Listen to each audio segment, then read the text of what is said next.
প্রধানমন্ত্রীর পদ থেকে পদত্যাগ করে সোমবার দেশ ছেড়েছেন আওয়ামী লীগ সভাপতি শেখ হাসিনা। তিনি দেশ ছাড়ার পর আওয়ামী লীগের কেন্দ্রীয় নেতাদের পক্ষ থেকে কোনো বক্তব্য পাওয়া যায়নি। তবে সামাজিক যোগাযোগ মাধ্যমে ভিডিও বার্তা দিয়ে এবং আন্তর্জাতিক যোগাযোগ মাধ্যমে বিভিন্ন বক্তব্য তুলে ধরেছেন শেখ হাসিনার ছেলে সজীব ওয়াজেদ জয়। সর্বশেষ বার্তা সংস্থা রয়টার্সের সঙ্গে এক সাক্ষাৎকারে জয় জানান, আওয়ামী লীগ পরবর্তী নির্বাচনে অংশ নেবে।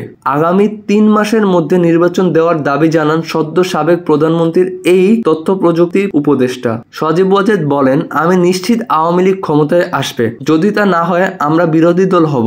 দুটির যে কোনোটাই ভালো। ওই সাক্ষাৎকারে বিএনপির চেয়ারপারসন খালেদা জিয়ার সাম্প্রতিক বক্তব্যকে উৎসাহব্যঞ্জক বলেছেন জয়। তিনি বলেন, খালেদা জিয়া তার বক্তব্যে অতীতকে না টানার কথা বলেছেন। এটা শুনে আমি খুব খুশি হয়েছি। আসুন আমরা অতীতকে ভুলে যাই, প্রতিশোধের রাজনীতি পরিহার করি। আমরা একসঙ্গে কাজ করতে যাচ্ছি, তা ঐক্য সরকার হোক বা অন্য কিছু হোক।